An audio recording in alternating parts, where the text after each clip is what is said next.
नमस्कार, शुभ सकाळ। आजच्या एका नवीन ब्लॉगमध्ये मी प्राजक्ता तुमच्या सगळ्यांचं खूप मनापासून स्वागत करते। तर हा एक डब्बा बघा रिकामी झालाय। चितळेमधनं काही पदार्थ घेतलेला आणि त्याच्यामध्ये म्हणजे या डब्यामध्ये तो पदार्थ होता आणि असा छान डब्बा मिळाला। याचा आनंद एवढा होता ना की काय सांगू तुम्हाला। आपल्या बायकांना असा छोटा छोटा आनंद म्हणजे किती जरी गोष्ट आपल्याकडे चांगल्यातली चांगली असली ना तरी पण अशा एखादा डब्बा वगैरे जर आपल्याला मिळाला ना तो आनंद आपला काही वेगळाच असतो। तर मला असं या डब्याला बघून आठवण झाली की अरे याच्यामध्ये मी कोथिंबीर किंवा पालक किंवा पालेभाजी असं स्टोअर करायला मला एक खूप छान मोठा असा डब्बा मिळाला। तर त्याचा आनंद मला खूप जास्त होता। म्हणून तो मी क्लीन वगैरे करून तसाच ठेवला आणि काल फक्त तो सुकत घातला आणि मग तो तसाच राहिलाय। आता तो त्याला मी ठेवून घेते। तर बघा थोड्याशा जागा चेंज झाल्यात किचनमधल्या। इकडे जे मी पाण्याची बॉटल वगैरे ठेवत होती ते मी काढून घेतलं। इथे ना मला खाली एक राऊंडवाला जो ट्रे येतो ना तो घ्यायचा आहे जो लाकडाचा असतो आणि ते छानपैकी एक छोटीशी कॅन्डल पण ठेवायची म्हणजे संध्याकाळी वगैरे लावायला अशा पद्धतीने।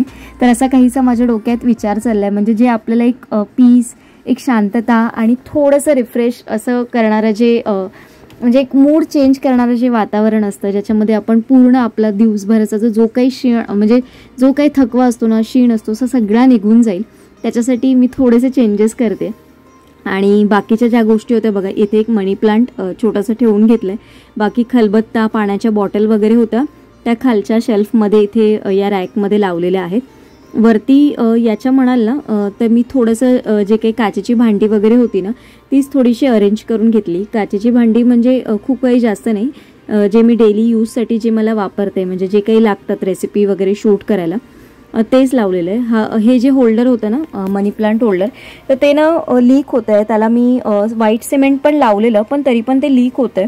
म्हणून मग मी म्हटलं त्याच्यामध्ये असं काहीतरी आर्टिफिशियल प्लांटचं काहीतरी आपण घालू फ्लावर वगैरे आणि मग तसंच ठेवू।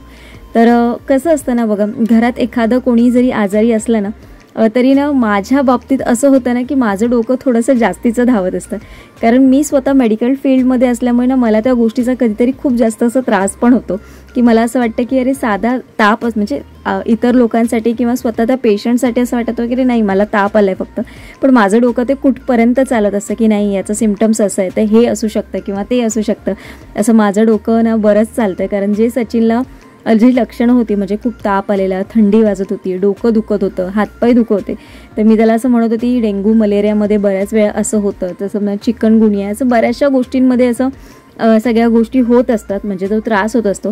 तर मी लगेचच आज ना त्याच्यासाठी ड्रॅगन फ्रूट, किवी अशी सगळी फळं वगैरे घेऊन आली मी बोलली आणि त्याचबरोबर थोडंसं ना पपईच्या पानांचा जो ज्यूस असतो ना तो पण मी आता 1-2 दिवस त्याला देणार आहे।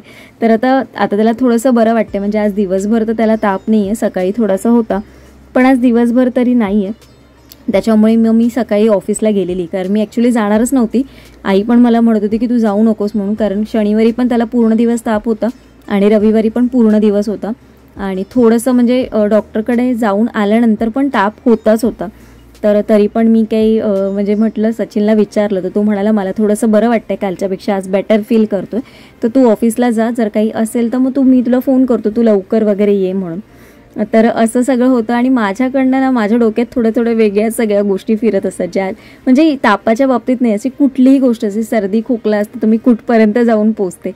तर या सगळ्या गोष्टी ना माझ्याबरोबर होत असतात तर त्याचं मला कधीतरी असं वाटतं की मी या फील्डमधली नसली असेल तर मला बरं झालं असतं असं मला नेहमी कधीतरी वाटतं। तुमचं काय मत आहे यावर मला नक्की कमेंट करून सांगा। तर याच्यावरती बघा मी आता थोडासा ढोकळा ठेवलेला करायला संध्याकाळच्या नाश्त्यासाठी सचिनला। म्हटलं हा थोडासा इन्स्टंटच केलेला म्हणजे अगदी जे काही घरात साहित्य होतं त्याच्यामध्येच वापरून केलेला, खूप जास्त असा वेळ लागला नाही आणि पटकन देखील झाला आणि मेन म्हणजे ना गरमागरम खायला असा खूप छान वाटला। आता आज जेवणामध्ये अगदी साधं सिंपल करणार आहे कारण सचिनसाठी वरण भातच करणार आहे आणि त्याचबरोबर तो म्हणाला की मला काहीतरी असं काही खूप जास्त असं खायचं नाही आहे स्पायसी वगैरे पण, तर मी म्हटलं थोडीशी भेंडी होती ती अशी त्याला फ्राय करून देते म्हणजे खूप तेलकट पण खायचं नव्हतं पण म्हटलं थोडीशी अशी चटपटीत अशी थोडीशी चाट मसाला वगैरे धणा जिरा पावडर वगैरे टाकून आहे ना छान लागतात आपली भेंडी असतात जी आपण फ्राय करून घेतो ती।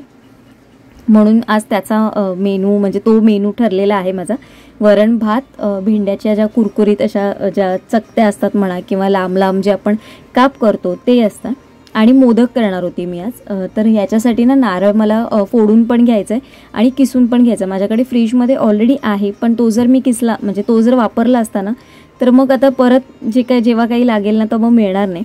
तर म्हणून मी सर्वात आधी कुकर लावून घेतला बघा. वरण भाताचं जे काही कुकर होतं ते लावून घेतलं एका साईडला. आणि आता मी ना नारळ वगैरे किसून घेणार आहे. नारळ किसून घेतला आणि मी 2 नारळ आज एकदम किसून घेणार आहे, कारण मला थोडंसं वाटप जी पण आहे त्याची पण तयारी करायची आहे.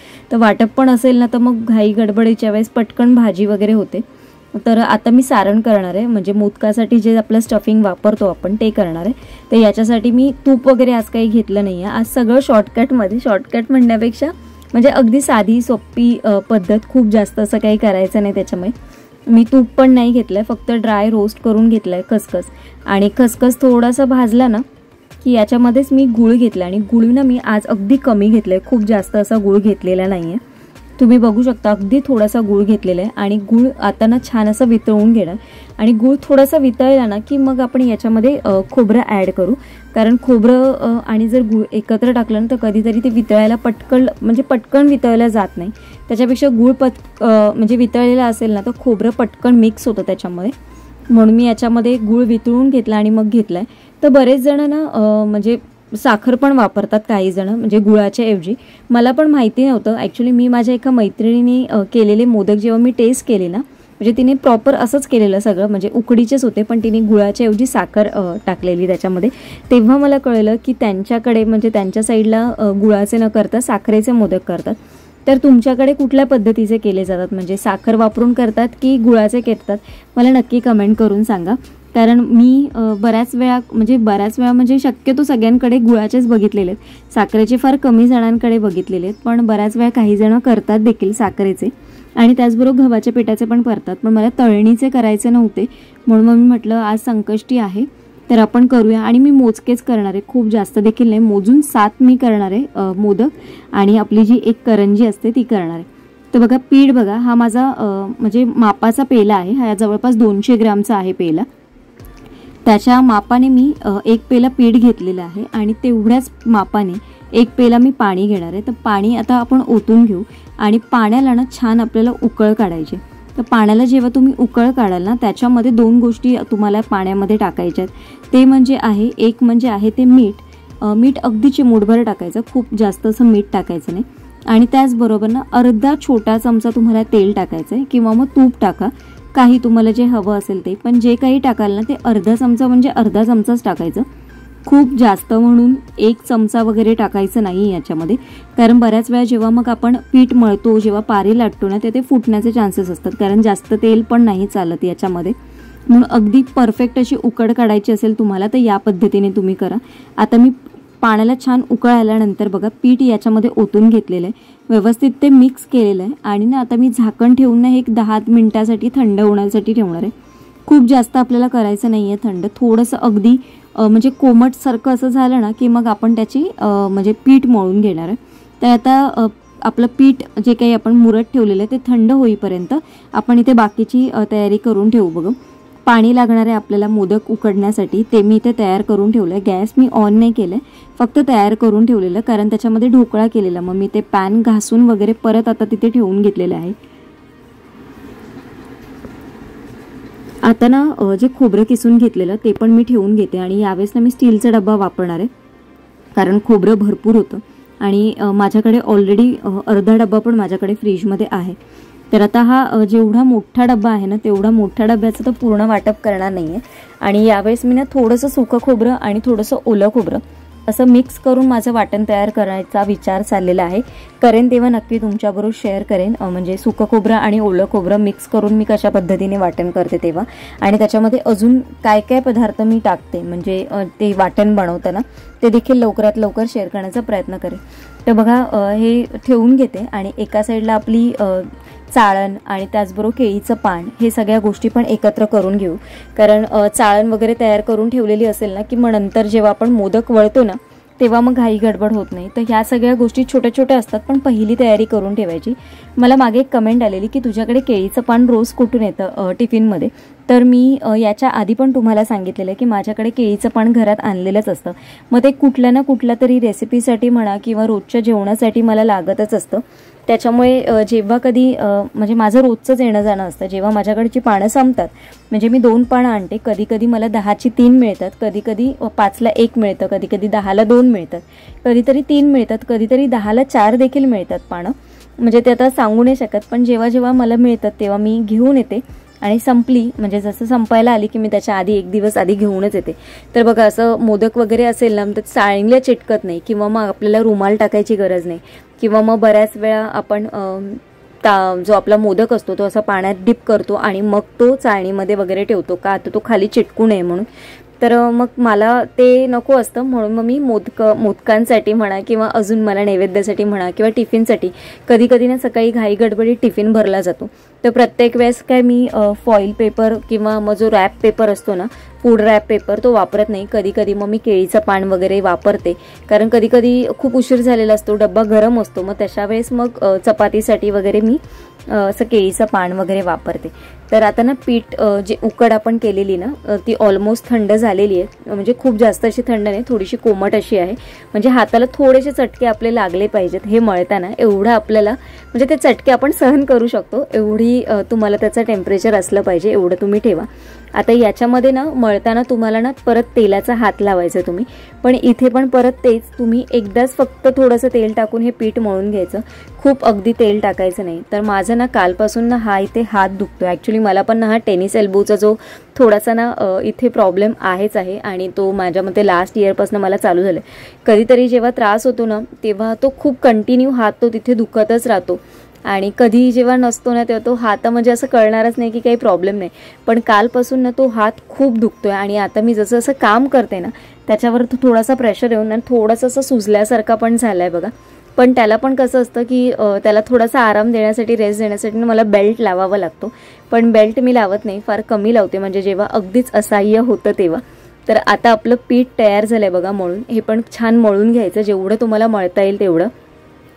आणि या पीठ मळताना एक गोष्ट नेहमी लक्षात ठेवायची की जेव्हा पिठाचा गोळा तुम्ही कराल ना तेव्हा तो असा दोन्ही हातांच्या मध्यभागी असा दाबून घ्यायचा आणि तो तुम्ही जेव्हा दाबाल ना तेव्हा त्याला ना कुठेही चिरा गेल्या नाही पाहिजेत. अगदी व्यवस्थित एका साईडने तो इक्वल असला पाहिजे.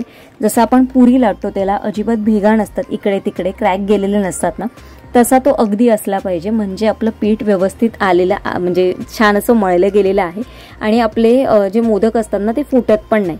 तर मी काय करणार आहे लाटूनच घेणार आहे, कारण मी बऱ्याच वेळा काय करते जेव्हा मला खूप घाई गडबड असते ना तेव्हा मी असे पिठावरतीच पटापट लाटून घेते आणि जेव्हा मला निवांत वेळ असतो थोडीशी घाई गडबड नसते ना तेव्हा मग मी हाताची जी पारी करतो ना आपण तेलाने ती करून घेते. तर इथे बघा माझं पीठ अगदी छान म्हणजे छान मळलं गेलेलं तुम्हाला दाखवलं मी बघा, प्रेस करून दाखवलं तर कुठेही चीर वगैरे गेली नाही. तर मोदक ना वळणं थोडंसं आपल्याला असं वाटतं बघून की खूप कठीण आहे, पण असं नाही आहे. मला पण पहिलं काही जमत नव्हतं, पण हळूहळू मला सगळ्याच गोष्टी जमायला लागल्या आणि तुम्ही प्रयत्न केलात ना तर त्या गोष्टी नक्की जमेल. बऱ्याचशा आपल्या मैत्रिणींना ना मोदकांचीसाठी जी उकड करणं थोडंसं कठीण जातं. काही जणांची उकड होत नाही, काही जणांचं पाणी खूप जास्त होतं, काही जणांचं पाणी कमी होतं, काही जणांचे मोदक सॉफ्ट होत नाहीत, ते खूप जास्त कडक होतात. असे बऱ्याचशा गोष्टी असतात. पण पहिली गोष्ट तुम्ही पीठ व्यवस्थित घ्या. म्हणजे पीठ तुम्ही कुठलेही तांदूळ वापरा, मग नॉर्मल तांदूळ वापरा, रेशनचे तांदूळ वापरा किंवा बासमती तांदूळ वापरा, कुठलेही तांदूळ वापरा, पण ते जे पीठ असेल ना ते अगदी बारीक पाहिजे. म्हणजे जेवढं बारीक तुम्हाला पीठ घरघंटीवरनं दळून घेता येईल किंवा मग वाण्याकडनं दळून घेता येईल चक्कीवरनं ना तेवढ्या बारीक तुम्ही ते पीठ दळून घ्या आणि ते चाळून घ्यायचं. मग ते ना मोदक तुमचे छान म्हणजे अशा पद्धतीने जशी मी आज दाखवली ना तशी तुम्ही उकड काढली ना तो मोदक अगदी छान मऊ लुसलुशीत होतात आणि ते संध्याकाळ काय दुसऱ्या दिवशीपर्यंत तसेच मऊ लुसलुशीत राहतात. तर आता ना मी एक करंजी करून घेणार आहे. मोदक केलेले आहेत म्हणजे सुरुवात केली आहे, पण नंतर विसरायला होईल आणि राहून जाईल म्हणून मी पहिली करंजी करणार आहे, कारण मोदकांबरोबर एक करंजी ही झालीच पाहिजे. तर इथे ना मी हातानेच त्याला मुरड घालते बघा. आणि ही मुरड मी आईकडनं शिकली. आई बऱ्याच वेळा मी आईला सांगायची की अगं आपण ते चिरण्याने डिझाईन करूया ना, तर ती म्हणते अगं ते परत भरा त्याच्या तू कधी करत बसणार. तर त्याने जेव्हा तिने ही मला पद्धत दाखवली त्याच्यानंतर मी बऱ्याच वेळा करंज्या करायला ना मी अशा पद्धतीनेच करते बघा. आणि याने खूप छान डिझाईन येते. जे आपण चिरण्याने करतो ना त्याच्यापेक्षा याने ही डिझाईन केलेली ना अगदी छान दिसते. आणि याच्यात तुम्ही बघू शकता अगदी माझे मोजून 3, 3, 6 आणि 7, 8 मोदक झालेले आणि एक करंजी झालेली. अजून थोडंसं पीठ माझं उरलेलं आहे. थोड्याशा पिठाच्या मध्ये एक भाकरी तर माझी नक्की होईल एवढं पीठ उरलेलं आहे. कारण जवळपास आता तुम्हाला म्हणता येईल 200 ग्राममध्ये मी काही अगदी छोटे छोटे चिंटू केले नाही आहेत. थोडेसे अजून कमी केले असते तर 10-1 मोदक अजून झाले, म्हणजे टोटल 10 मोदक झाले असते. आता याच्यावर ना कधी कधी काय होतं, आपण वरती काही पान वगैरे नाही ठेवलं ना तर ना ते वाफेने परत ते पाणी ना मोदकांवर पडून ना ते खूप असे जास्त गिजगिजीत होऊन जातात. तर तसं होऊ नये म्हणून ना वरती मी परत एक पान ठेवते केळीचं, किंवा मग हळदीचं असेल तर हळदीचं ठेवते. त्याच्यामुळे ना काय होतंय, वाफ आहे ना ती केळीच्या पानावरतीच राहिली जाते आणि आतमध्ये जात नाही. तर आता बघा हे एवढं पीठ उरलेलं आहे, याच्यामध्ये एक भाकरी होईल. आणि अशा भाकरीबरोबर गरमागरम ना थोडंसं तुम्ही मीठ, थोडासा मसाला आणि तेल टाकून खाल्ला तर खूप छान लागेल. तर बघा इथे भेंडी मी कापून घेतली आहे. आता या भेंड्यांमध्ये मी थोडासा मसाला, मीठ, थोडंसं हळद, त्याचबरोबर थोडीशी धणा पावडर, थोडीशी आमचूर पावडर, थोडंसं बेसन, थोडंसं तांदळाचं पीठ असं सगळं टाकून मिक्स करून मग ते फ्राय करून घेणार आहे. आणि इथे ना मी माझ्यासाठी 2 मिरच्या काढून घेतल्या आहेत, ज्या ताकातल्या मिरच्या ज्या भरलेल्या असतात ना मला खूप आवडतात. आणि असं जेव्हा असं साधे सिंपल जेवण असतं ना त्याच्याबरोबर फक्त अशी एक मिरची असेल ना खाताना, आणि वरण भात, त्याच्यावर तुपाची धार आणि त्याचबरोबर ही अशी मिरची असेल ना 2 घास अजून जास्तीचे जातात. इथे आपले 10 मिनटं झालेली आहेत. 10 ते 12 मिनटंच लागतात मोदक शिजण्यासाठी, उकडण्यासाठी. आणि तुम्ही बघू शकता अगदी छान केशर लावलंय, त्याच्यामुळे मस्त असा कलर आलाय आणि पांढरे शुभ्र असे मोदक दिसत आहेत बघा. इथे भेंडी पण माझी ही फ्राय करून झालेली आहे. आणि ही जी एक भाकरी होती ती पण मी म्हणजे भाजून वगैरे घेतली. आणि आता जेवायला बसायला सुरुवात करायची. आता आजचा व्हिडिओ मी इथेच एंड करते. आजचा व्हिडिओ थोडा लवकर आवरता घेते. माहिती नाही आता तो शूट केला तर आहे मी, किती मिनिटाचा होईल माहिती नाही, पण खूप जास्त मोठा होणार नाही. पण आता काल पण नाही झोप झाली आणि सॅटर्डेला पण नव्हती झाली, कारण सॅटर्डे संडे असाच गेलेला आहे.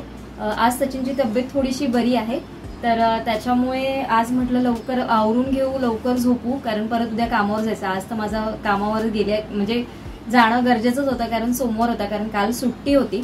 आणि आज त्यातल्या त्यात सचिनला थोडंसं बरं वाटत होतं, त्याच्यामुळे म्हणून मग मी गेली.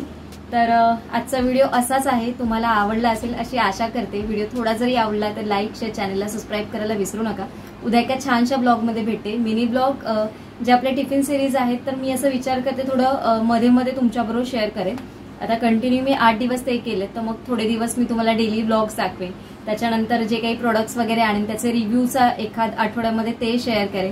असं वेगवेगळं शॉर्ट सिरीजमध्ये म्हणजे सिरीजच म्हणू शकतो, 8-8 दिवस किंवा 4-4 दिवस असं मी विचार करते तुमच्याबरोबर शेअर करण्याचा.